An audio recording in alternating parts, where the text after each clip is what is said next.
I think we're going to get started. Still have some folks joining us, but so I'd like to welcome everybody to this timely webinar on energy efficiency and how businesses can save energy, save money, and save the environment. I hope that everybody's safe at home and that you and your families are doing well and staying healthy during this challenging time. My name is Richard Lawton. I'm the Executive Director of the New Jersey Sustainable Business Council. We're the state affiliate of the American Sustainable Business Council, which is a network of over 250,000 companies nationwide that are redefining success in terms of the triple bottom line of people, planet, and profit. Next slide, Colton. And through ASBC and NJHBC, these companies are working together to advance market and policy solutions to create a more vibrant, sustainable, and equitable economy, which to a large degree is intertwined with and dependent on transitioning to a more efficient, decarbonized energy system that's fueled by renewable energy sources. NJSBC has joined with many other groups to support Governor Murphy's goal of achieving 100% clean energy by 2050, and also in supporting the recently updated Energy Master Plan, which outlines a multifaceted roadmap on how to reach that goal. Next slide. And a key strategy in the Energy Master Plan centers around using energy more efficiently, a quick, low-cost way to significantly achieve triple bottom line benefits of lower energy costs, lower carbon emissions, and improved human health. Next slide.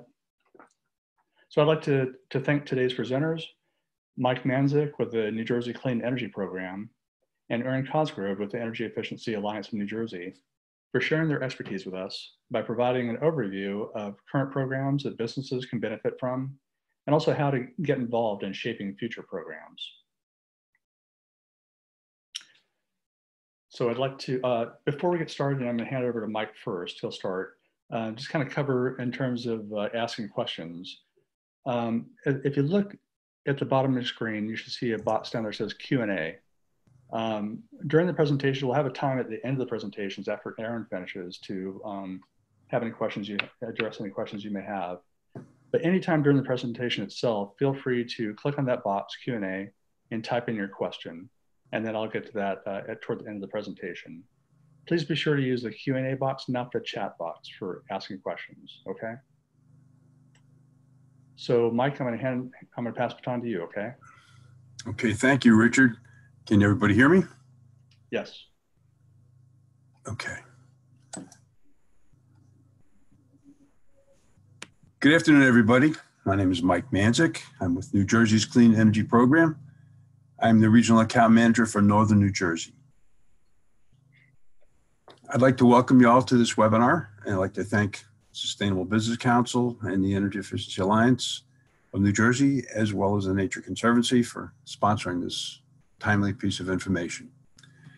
To give you an idea briefly what I'm going to speak about right now, I'm going to talk to you about what the program is, how it is held by the New Jersey Board of Public Utilities.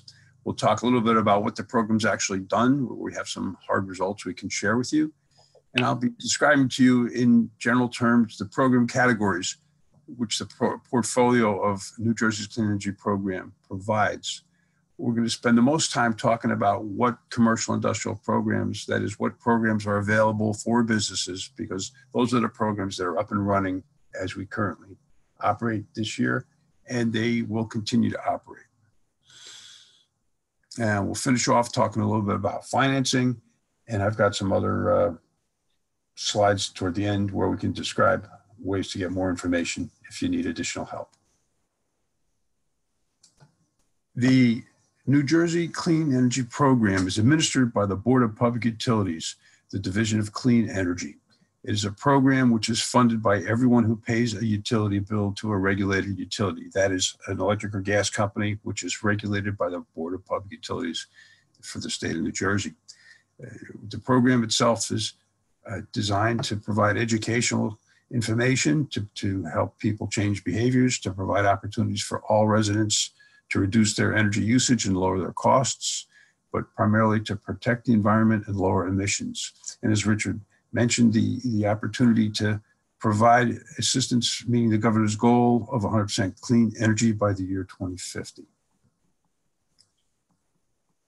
As part of the services that the Clean Energy Program offers, there's also within the Board of Public Utilities itself, there's also an Office of the Business Ombudsman.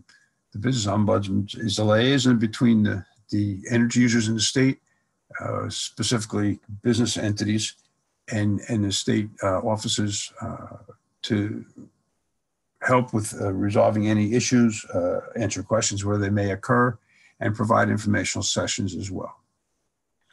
There's a website.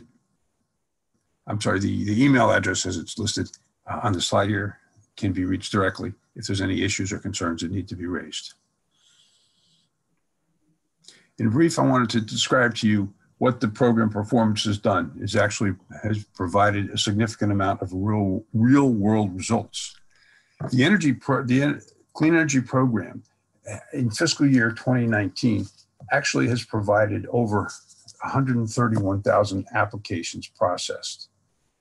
That's a significant amount of applications for rebates, for financial incentives, for programs which offer a wide range of services depending upon the size of the actual entity itself and the time frame and the scope within which the engineering nature of the programs require.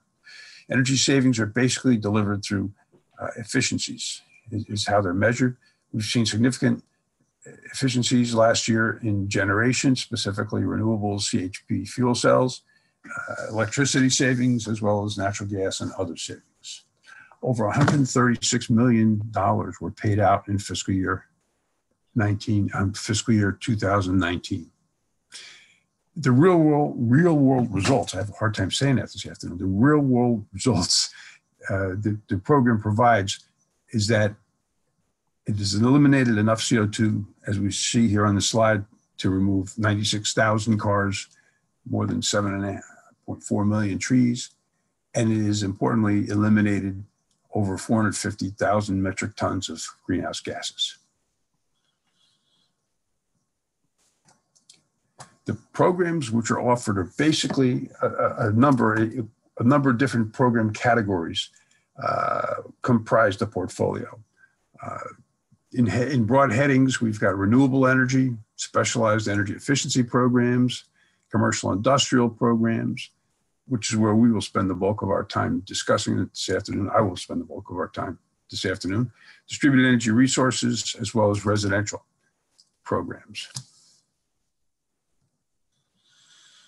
On the residential side of things, the offshore wind program is up and running. It started with Ørsted's 1,100 megawatt wind project awarded last June, and it is continuing. There's a number of different layers of this proposal. I think specifically, I'm not going to get into details on it, but specifically the interconnection issues of bringing power from the offshore generators to the onshore grid has progressed, and there's several alternatives now actually in play. On the solar side of things, the SREC program is in process of transitioning. It will be phasing out shortly. The board recently ruled on it. What's basically has happened is that the registration of projects has been facilitated and managed by the Office of Clean Energy. This program basically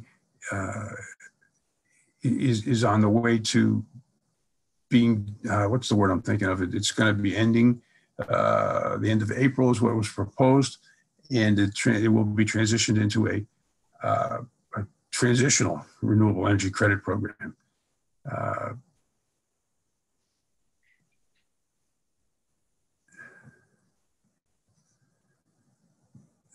What's happened is the board is going to be closing the program since the 5.1% milestone will have been reached, at which point the transition program and transition incentive program will be continuing for the next 15 years.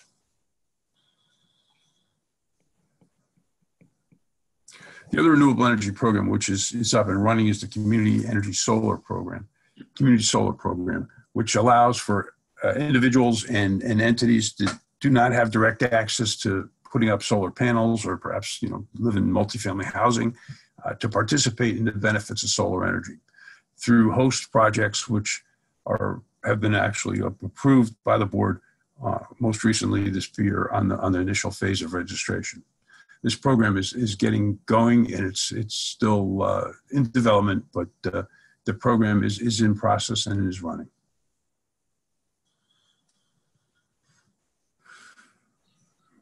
The other program I would like to just briefly touch on is community energy plan grants, which are, there's a website at the bottom of the page.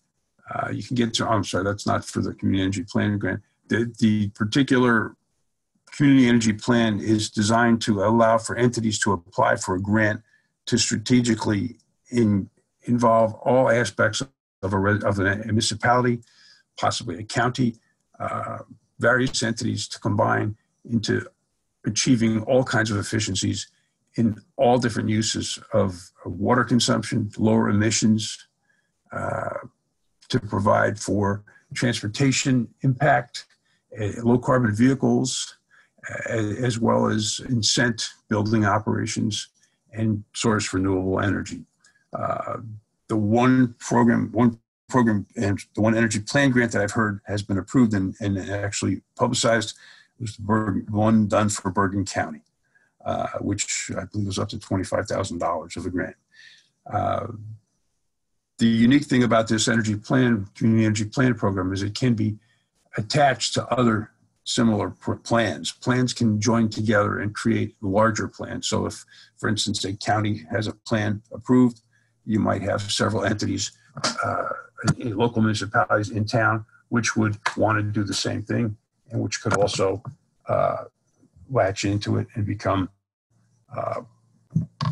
an overall bigger energy community plan.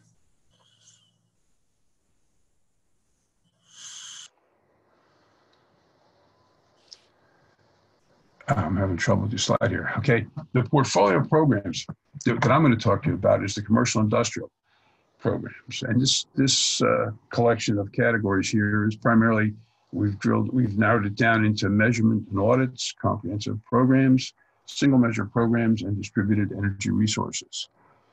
We're going to talk a little bit in detail about each of these programs that I've got highlighted here. First, I want to describe to you what's called enhanced incentives, which happened this past year. And this is pretty exciting because this is really, I mentioned to you that there's so many program applications last year. This year, we've seen an incredibly robust number of applications coming in. And a lot of these are specifically around enhanced incentives.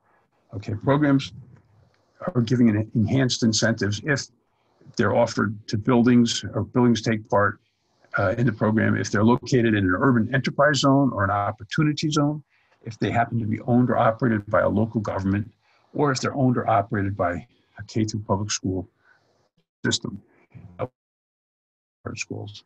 The key to understanding if you're qualified, if you're in an urban enterprise zone or not, would be simply just to find your way to the bottom of the screen. This particular page you're looking at right now is on the NewJerseyCleanEnergy.com website. Definitions of UEZs and OZs. You would be able to click for a New Jersey Community Asset Map. It would bring you right to the DCA's maps to allow you to determine, yes, in fact, your location, your address qualifies for this particular classification. And the enhanced incentives, what it offers is basically, it might be double the incentive if it's lighting. It could be almost double if it's HVAC or water heating, refrigeration or air conditioning.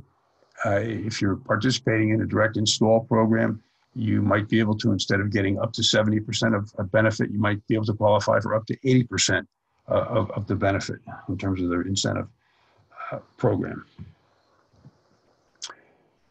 How am I doing here? Okay. Benchmarking is where we're going to start with the measurement and audits categories of programs. Benchmarking is something, basically we use the Energy Star Portfolio Manager system to set up an account and score the actual usage. The Energy Star Portfolio Manager provides you with a way to understand where your building falls in terms of performance when compared to similar type and similar age type of buildings all over the country. It is what it sounds like. It gives you a way to benchmark your performance against any similar other kind of building. this is the best way to start a baseline if you don't have any exposure to energy management or any kind of energy efficiency improvements. This is the best place to start. You get yourself involved in this program. It will give you a full look at your energy consumption and cost. Basically, your energy bills for the previous year get input into the program. You're able to see if, in fact, you trend normally to what a similar category buildings would be, and also it gives you a way to input as time goes on to be able to let you have a running score, so to speak, and you can actually see if you have improved, and if you decide to make upgrades to your equipment in terms of energy efficiency, you'll be able to see the actual effect, and it's a way to keep score for yourself and determine if in fact you've had any real benefits provided through the programs and through the different improvements you may wanted to include and participate in. The next program that we have in terms of measurements and audits is what's called the Local Government Energy Audit Program. This particular program is available to local government entities, New Jersey colleges and universities, not-for-profit buildings, provided there's an annual yearly demand of greater than 200 kW. The big advantage of this program is that it also includes, you have a benchmarking feature that allows, they set up a portfolio manager account specifically for the entity which gets audited. And it allows you to take an inventory of all your buildings and gives you a comprehensive overview of your utility bills. They do, like I said, the benchmarking through the portfolio manager program. And it also provides a feasibility, not so much an economic feasibility, but just an assessment, a first level assessment of whether solar might be an option or combined heat and power might be an option as a way to, if it's not already installed in the facilities, as a way to just get along and generate some of your own power as well. The energy audit program is phenomenal in terms of what it does to gather up the data. It provides an on-site inspection and an evaluation of energy consuming equipment. You've got a complete inventory of all your equipment. Like I said, it evaluates renewable distributed energy measures. And most importantly, it goes through and identifies energy conservation measures, which you might be able to use the other programs that we have to offer as a way to help finance. So for instance, if you need lights, there's a rebate program available for that. If you've got HVAC equipment that needs to be upgraded, there's rebate programs available for that as well. It all gets combined into an audit program, which is delivered at what they call an energy audit exit meeting. But it's kind of a misnomer. It's not really an exit like goodbye. It's an exit where the actual process of auditing has taken place. It's a delivery of the audit. And then at that point in time, we'd like to continue the dialogue with you to see if we can bring you into other programs to actually save some of the energy that the report recommends.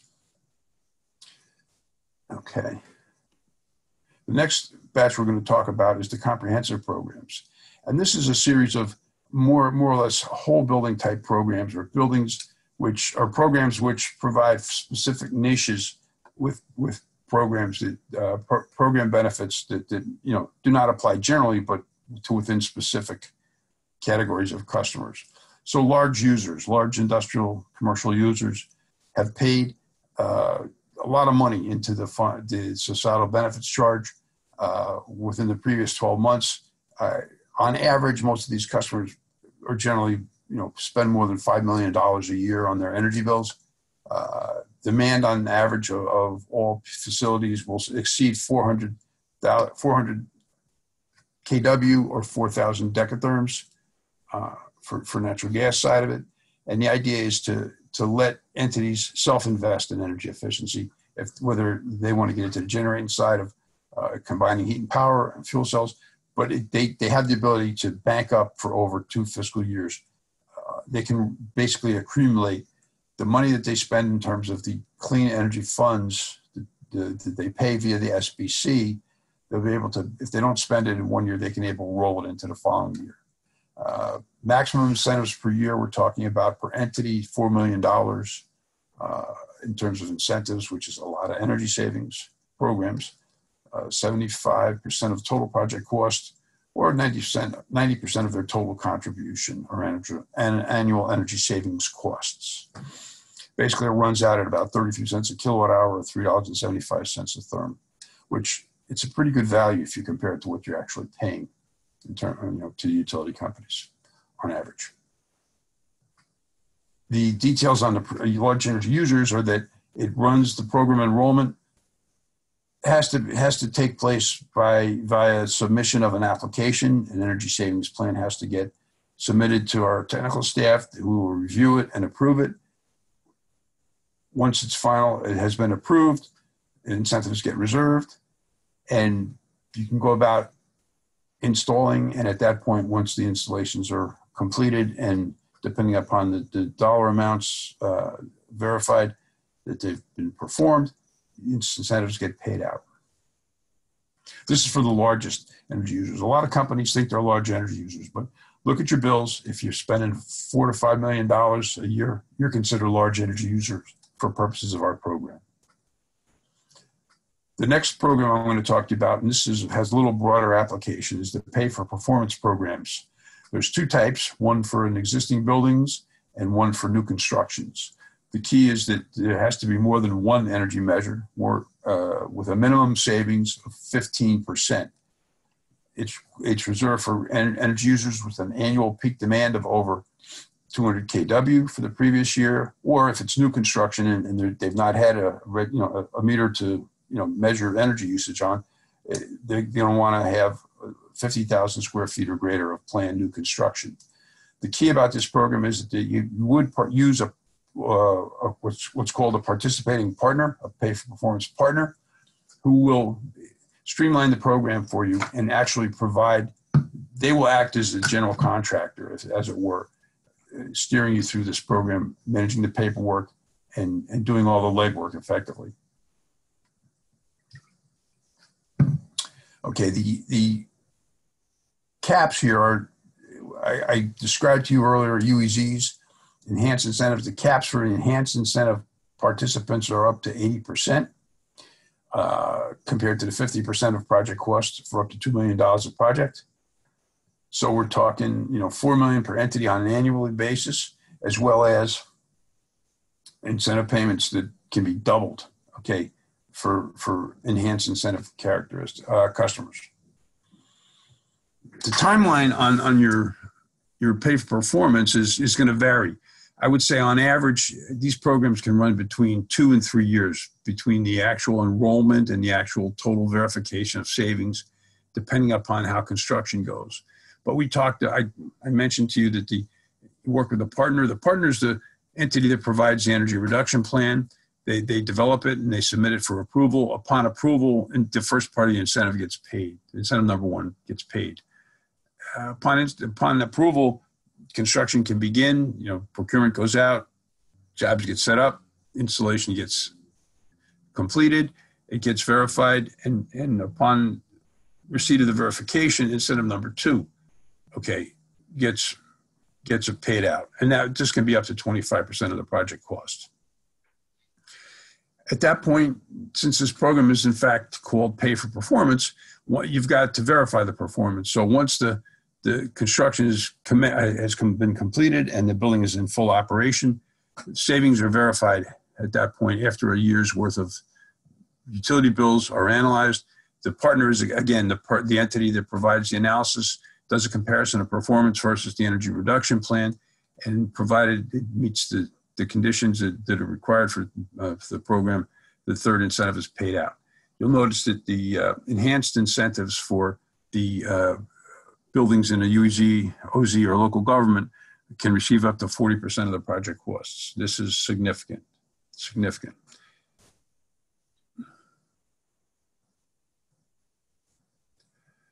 Stepping down a little lower in terms of usage to another level of customer, we have a program which is extremely successful in providing for energy savings to small and medium-sized businesses which need to replace inefficient equipment.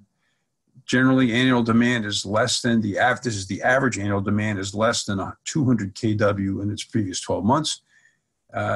You would also work with a contractor here, a participating contractor who's been a pre-approved through a competitive bid process consistent with state and local purchasing guidelines.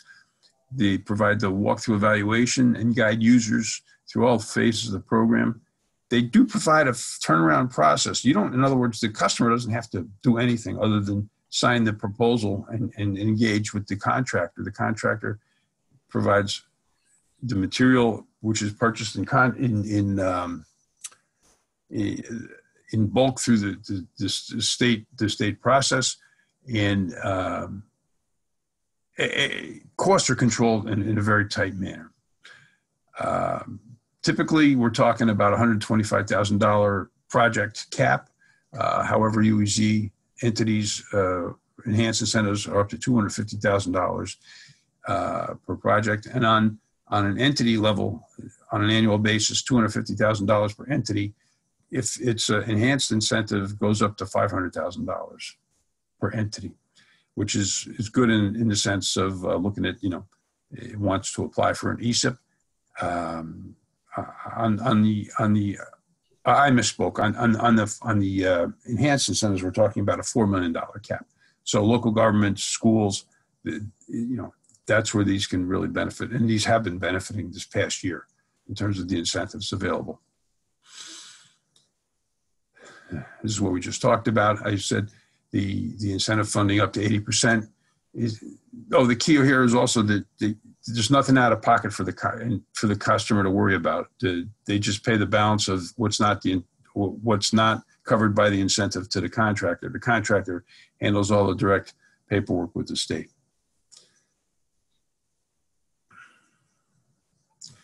And then the last feature I'm going to talk about is the Customer Tailored Energy Efficiency Program here. This particular program, we have a streamlined process which takes the best of the Smart Start building program and assembles a one-stop shop, so to speak, for entities looking for measures which might be prescriptive, which might be custom, which maybe you've got several measures in one particular project you want to include rather than going into multiple applications for different kinds of technologies. You put it in one enrollment form in one application, and you're given one case manager to allow you to get the best incentives available. And in addition, you can also get, there's a technical incentive up to $10,000 available for custom project evaluation. The important thing about this assistance is that it's not $10,000 to pay somebody to walk through a facility and count lights. It has to be a custom measured type of a program where performance is actually going to be looked at and verified over time. So it is a technical assistance incentive. On the prescriptive side of things, the enhanced incentives are available on the prescriptive level measures. Payments vary depending upon what type of program, how deep you're into the program. Technical assistance, 50% paid upon approval, 50% upon completion. Prescriptive measures paid out upon completion, and custom measures paid out completion with a 10% held in reserve upon verification of performance. And since I've been just talking about these programs, I'll give you a little more insight into the single measure programs. Before I wrap up here, the commercial industrial programs are available to any entity which is who's able to take advantage of the programs. These are the rebate programs you hear everyone talking about. It depends if it's prescriptive or it depends if it's custom, whether or not you need pre-approval. If your programs are lighting, large lighting programs over $100,000 awards, approval is going to be required, and all custom measures are in fact pre-approval, and post-approval, post-inspection approval is required as well. Cap is $500,000 for each electric or gas account. So you look for a potential of up to $1 million in accounts for natural gas and electricity accounts, if you put them together. Prescriptives are basically just what they sound like. You get the savings are known, the technologies are accepted, and custom is more along the line of new and innovative technologies.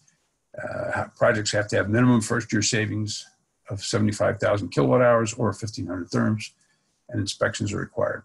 Prescriptive incentives only qualify for enhanced incentives, which show here as double incentives on this particular slide.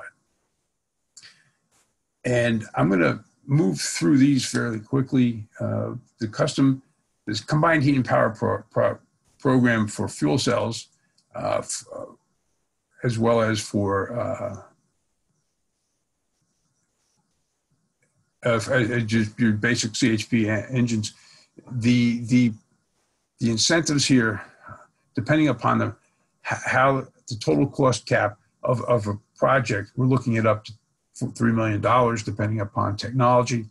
And the key here is that for this year, fuel cells have been allowed to receive incentives where previously they were not given, incentives because of the fact they weren't recovering waste heat. And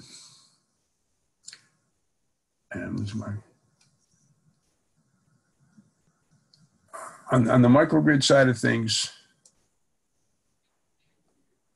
the board has funded 13 feasibility studies. These studies are being completed and they are under review. Energy storage is in process. Comes out of the Clean Energy Act, which you're going to hear more about in a couple of minutes.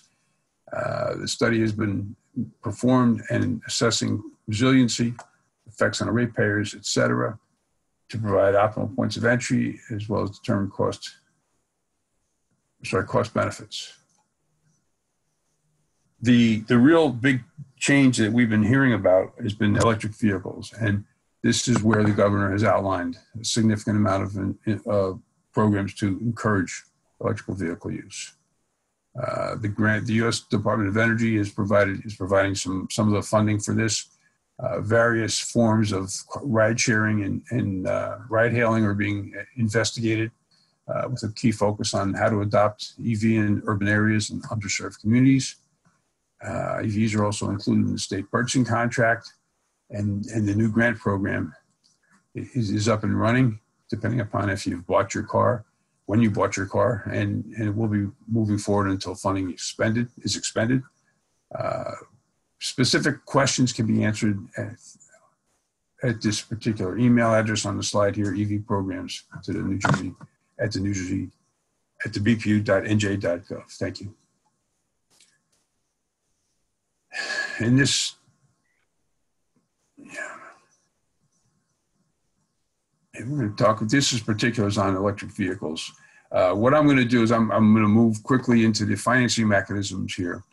We're going to talk about energy savings improvement programs, which is basically a financing vehicle outside the scope of, this isn't specifically the clean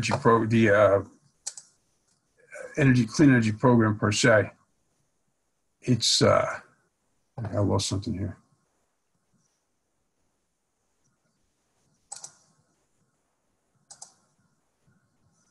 Okay, thank you.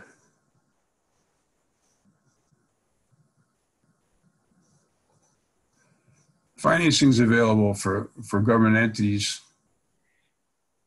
I'm getting seasick here watching these slides.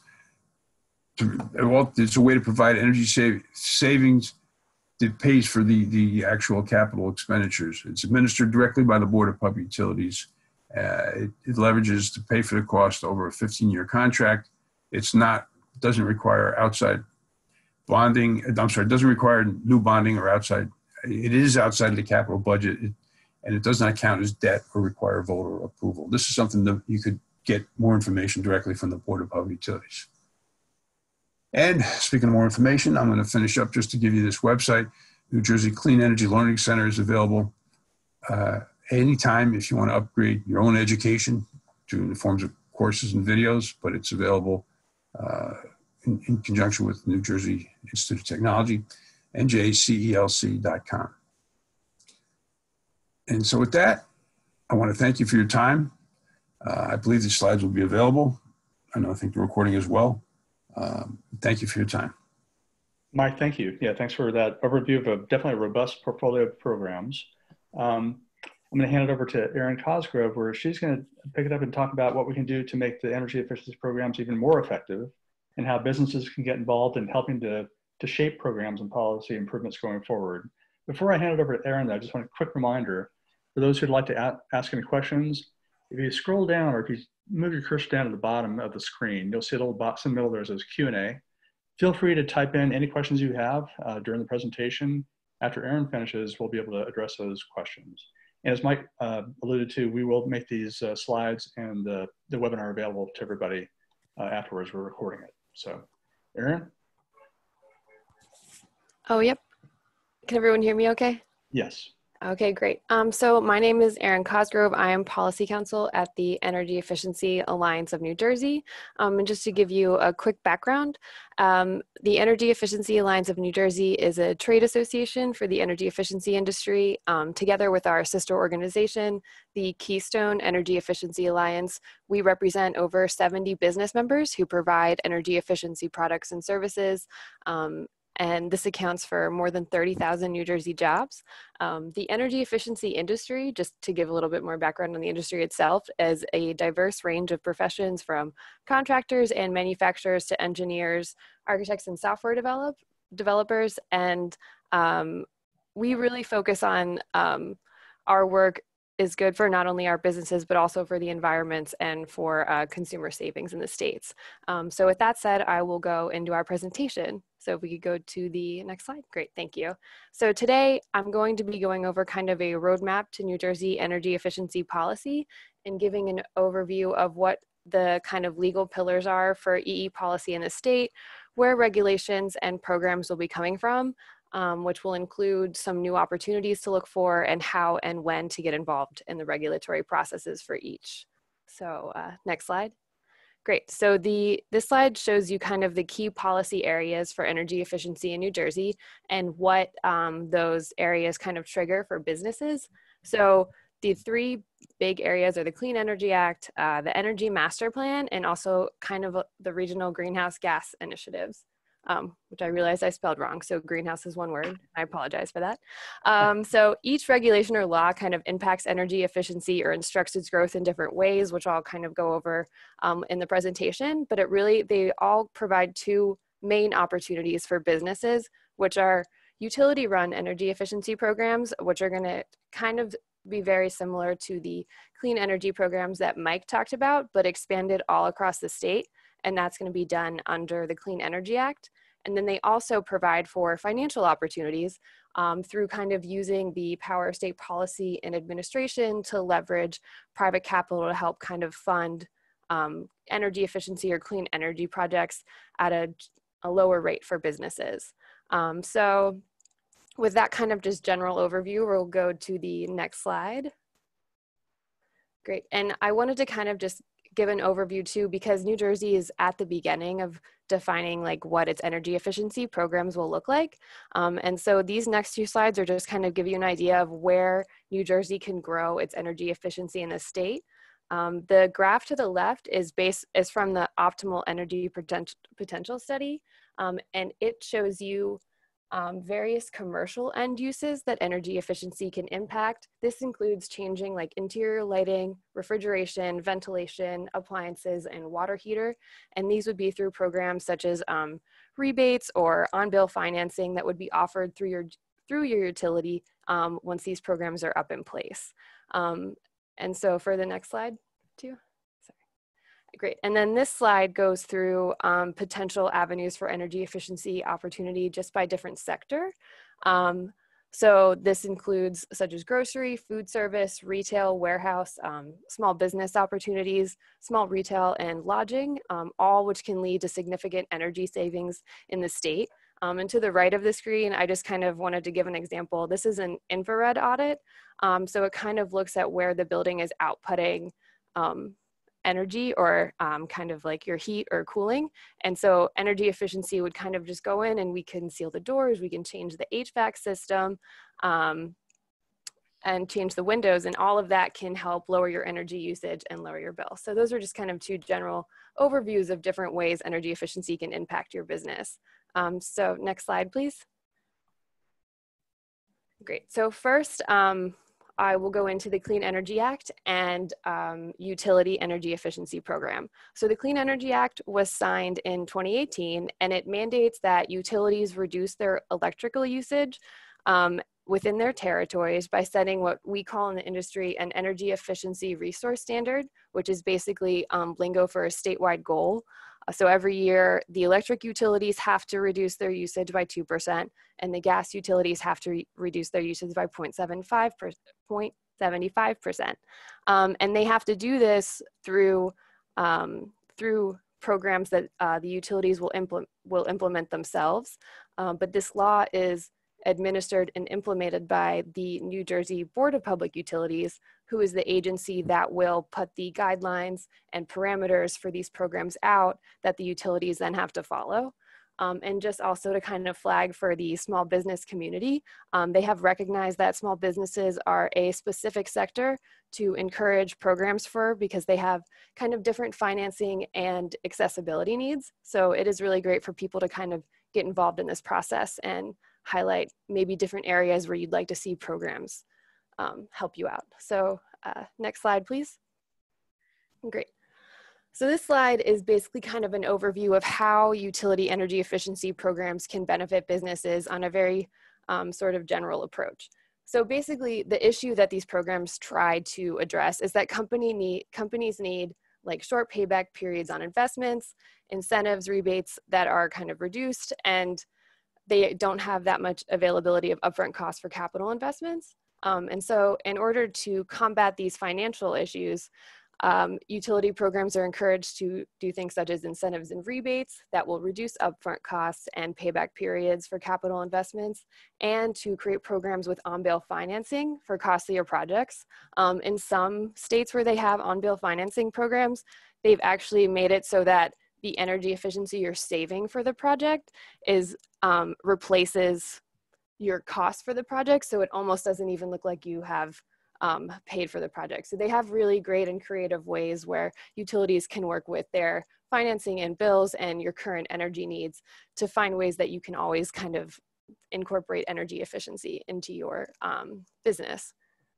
And utilities are also, because they have that ability to change, they can adapt to fit needs.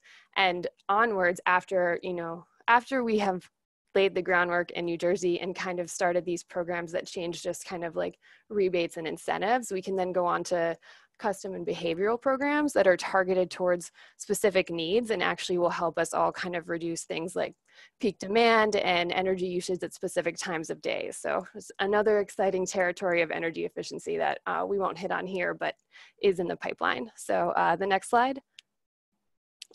Great, so this is kind of just a slide to show you how energy efficiency programs don't only benefit this particular receivers of the program, but also the grid in general. So as you can see on the left is just all the savings. So T&D savings are transmission savings. So energy efficiency lowers the need to build power plants. It lowers the need to construct pipes and wires. And then also it just reduces energy savings in general.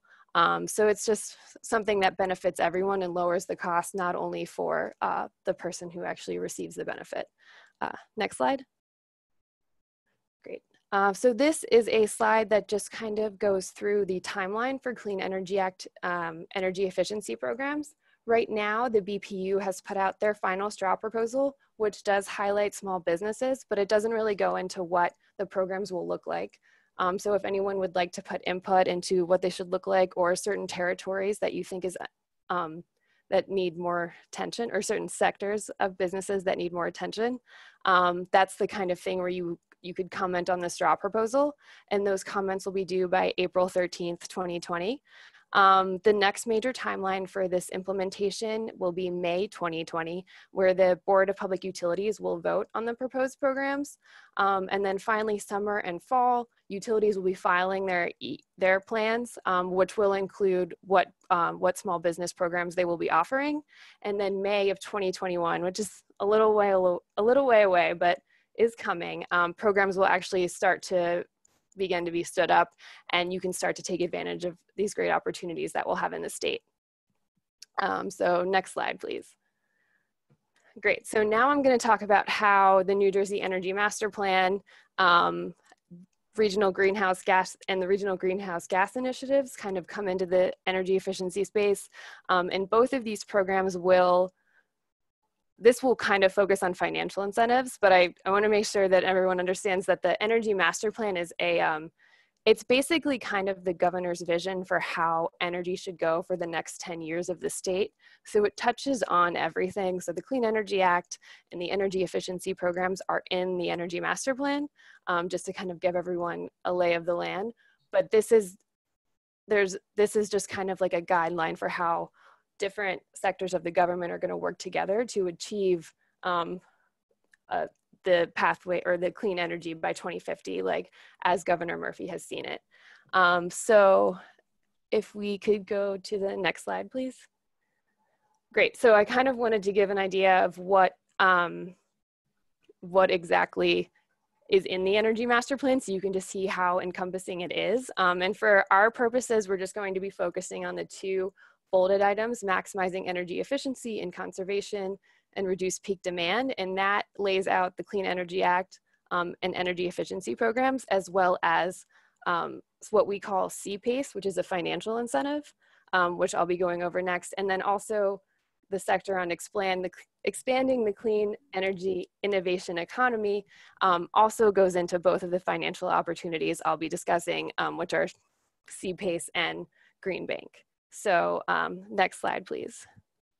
Great. So very quickly before I get into the financials, I wanted to give you the last pillar of energy efficiency policy in the state, kind of, which is RGGI, the Regional Greenhouse Gas Initiative.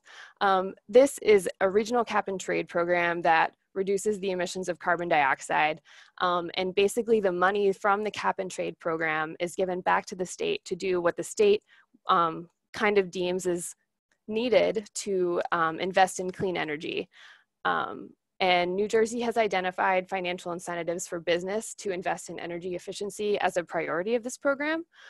So it's going to use a portion of these funds to stand up a green bank, which I'll go into later, but just to kind of give you an idea of where the green bank is coming from. And just to also let you know, New Jersey has actually received $90 million from the first auction. So it's really great that they've received more than they thought, and that these two legislations have come together to kind of set the financial stage for energy efficiency investment, which I'll go into now. So next slide, please. Great. So the two big financial incentives for businesses that the Energy Master Plan and RGGI queue up are CPACE, which is Commercial Property Assessed Clean Energy, and a green bank. So I will go into CPACE first. They're both sort of similar. So I can take questions at the end if you get confused, but be ready for them to kind of, because they're both, the goals are basically to offer low interest, long-term financing for energy efficiency and clean energy improvements. But they both do them in kind of unique ways, depending on what the current like financial investment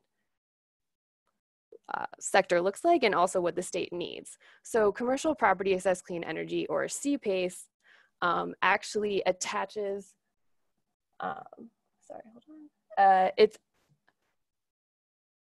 it attaches a clean energy loan to the property itself. So it facilitates greater private lender funding, and it allows it to be on relatively better terms because it attaches to the property. It is currently authorized in approximately 36 states and has been launched in 20 states. And it works by treating the obligation to repay a clean energy related loan in the same fashion as a property tax assessment. And this enables a longer repayment period so that many projects actually end up being cash flow positive from the outset. And currently in New Jersey, the Energy Master Plan has said that the New Jersey Economic Development Authority will implement this program. The state does have some legislation around CPACE, but it's not that great. And the governor's office included, has made it a priority to revamp this legislation, and they're hoping that it will actually be passed by the end of this year. The interesting thing with CPACE, though, is that while the state can pass it municipalities and counties need to pass it on their own level because it is a tax that will be assessed by them. So we have to wait until the municipalities and counties have passed it. But this program has shown to be really great for clean energy and to allow for a new avenue of financing. So look out for summer 2020 for some legislation, and then hopefully counties to adopt it after that. And this is definitely something that EEA and J will kind of share information and be paying attention to also. So next slide, please. All right, and then the last financial initiative that New Jersey will be pursuing that I'm going to go over is the Green Bank. So the Green Bank, as it says on there, makes clean energy financing more accessible for small businesses by lowering the cost of capital for renewables and energy efficiency. But the Green Bank, as compared to CPACE, is that this is actually, it's sort of like a clean energy bank, and it leverages private dollars that actually want to invest in clean energy to fill in gaps in financing where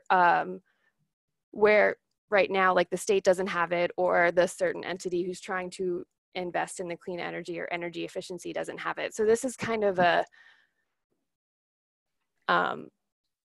it aims to lower the cost of capital for renewables, but it also can be used on a project by project, policy by policy basis, kind of depending on the climate in the state and what the current goals are. And to put it on everyone's radar, they've actually already put information out to start putting this together in New Jersey, and they are seeking information and ideas for goals of what the Green Bank will cover and kind of what it will look like, due on April 17th. And then the Energy Master Plan has projected regulations to be put in place and lending to actually start by the end of 2020, which is really great. New York has a very successful Green Bank if you'd like to kind of take a look at what these things can look like when they're in action. And then the next slide, please. Great. And then this slide just kind of wraps up everything and gives you a nice little overview of the program that's available to the business, the implementing agency, the goal of the program, and any dates. And I wanted to share this in case Richard did make the slides available. So if you want to have a quick reference, it's available to you. And that wraps up my presentation. Thank you. Great. Thanks, Erin. And just a reminder, we still have some time for some questions, a little bit of time. So thank you, Mike and Erin, for those great presentations. A lot of good information. Also, I want to make sure that I thank the Nature Conservancy of New Jersey for co-sponsoring the webinar, and specifically Trina Malik, who's their climate change and energy policy manager, and just for her ongoing partnership and advocating for clean energy policies. So what I've done for the last slide as we're doing the Q&A is left all the contact information for all the presenters and co-sponsors in case any of you would like to contact them for any more information. So I don't see any questions coming in. There's still a little bit of time. I have a question though for Erin. Where does New Jersey stand in terms of energy efficiency performance relative to other states? And what are the implications of its current ranking for upside potential? And do you see that being addressed in what's in motion right now in terms of the Energy Master Plan and everything you outlined? Yeah, so I can definitely say I'm not sure where New Jersey stands as a state, but I want to say it's on the lower end, kind of in the 30s. But you could definitely, and that is, I think, in a huge part because it doesn't have what kind of an energy efficiency resource standard, which is the Clean Energy Act. So I think that we can see with the new focus on energy efficiency programs and this through the Clean Energy Act, we'll definitely see kind of the state growing and excelling it. And I think they've laid out a very good process in order for the programs to grow and for us to see a lot of improvement, because I think there is a significant room for improvement here. And do you see what are the major obstacles that could get in the way of us moving forward as you've outlined? And what role can businesses play to help address those obstacles or actually help to actualize the upside potential? Well, I think a lot of it is kind of just people maybe just making sure programs that are needed are out there, and that the BPU and the utilities understand where their customers are kind of more in need when it comes to energy efficiency, whether that's receiving information, whether it's receiving funds for a project, or even kind of just monitoring their use so that they can find out more about it. So I think it would be actually, it's kind of great to see people get engaged at this level, because you can identify areas where the current policy hasn't done so well, which is, and areas where they can kind of improve. And so I think there's, yeah, sorry, God, rambling and I forgot what your question was, but I think it's great for businesses to get involved and kind of highlight issues that they have, because the programs that are getting made right now can address those issues, and we're kind of still figuring out where the kinks are. So it's a good time to put input in. Yeah, good. And Mike, anything you want to add to those questions? I think at that policy level, I think Aaron's got it covered.